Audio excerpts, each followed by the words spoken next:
What's going on, everybody? It's Rick from Gardening with Barchuckin. It's Warm Wednesday with the Vermihut Plus. We're going to hop right in.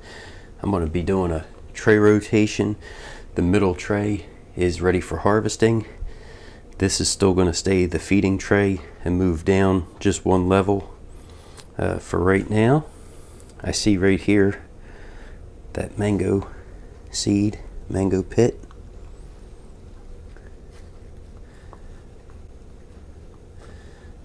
And the worms are just kind of playing in those hairs and fibers for right now.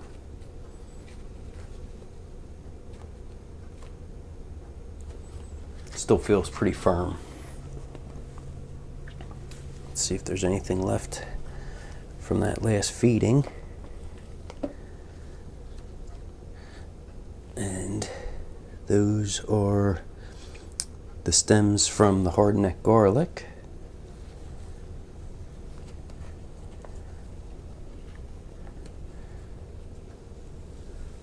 The pumpkin stem.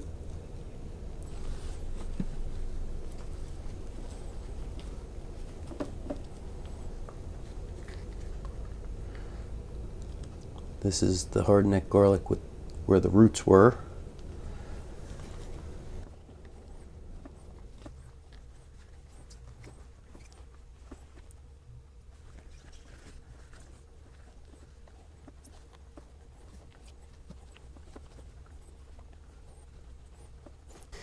Before I get too wild and crazy and do the feeding, I'm going to get these trays rotated. Oh, I got a worm on the glove. And before I do that, I need to show you what I was able to do. So like Ann, I was able to get these made up. It's 2 1/8 inch long. So I'm pretty excited to see how these guys work out. So what I'm going to do is place them right down in the corner right now.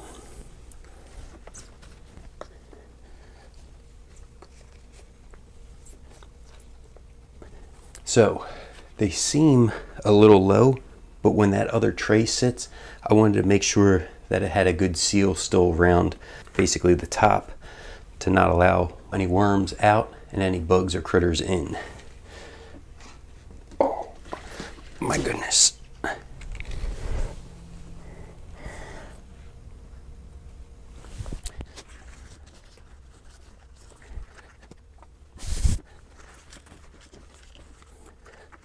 There was a bunch of castings stuck on the bottom.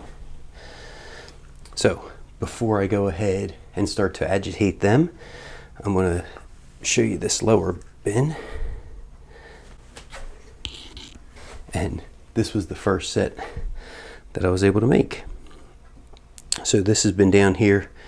This is great. The trays were about that close together. Now they have at least a good 2 1/8 inch gap, which is very nice. I haven't been really down here with you guys for, I think, a few times, so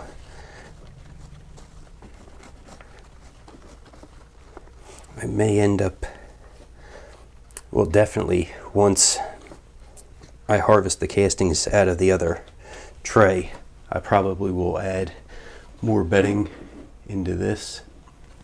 But for now, this is good. This works.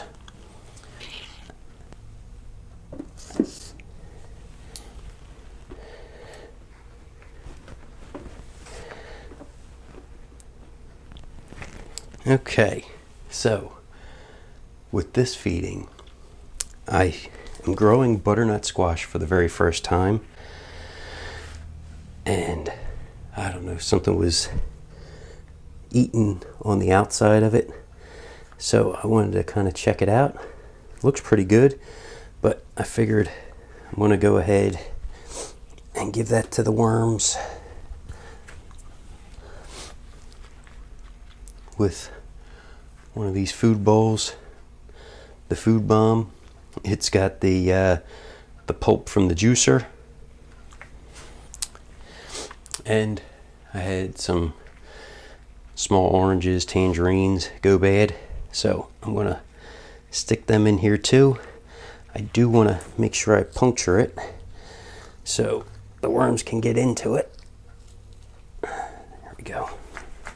So to the top of the feeding, I like to add the ground eggshell. It's a grip for the worms. They don't have teeth, so they need that as they wiggle around to help break the food down.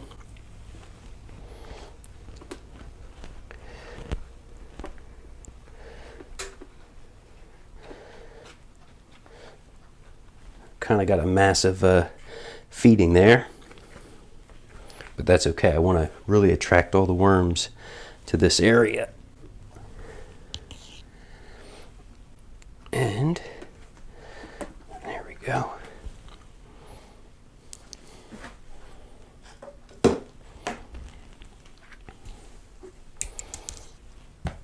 So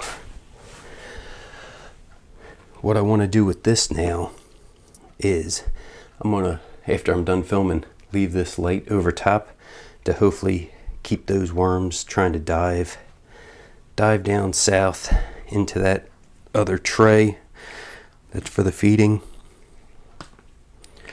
But I really need to loosen up and aerate these castings because the weight of that tray has just been pushing on this,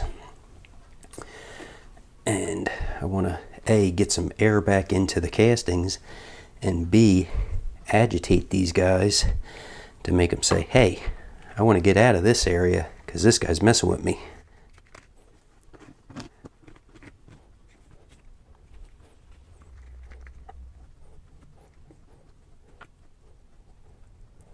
So now, with being in the middle, as the middle tray, these castings are still very moist. The good thing is now, like I said, I can kind of get in here, agitate these guys, and then slowly start picking off some of the top layer of castings to allow all those worms to go down below, and then I can get these castings out to get ready to use in the garden. And pick out the little piece of plastic I see.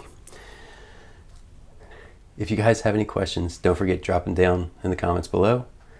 Thanks for coming along, checking out this video. Everybody have a great day.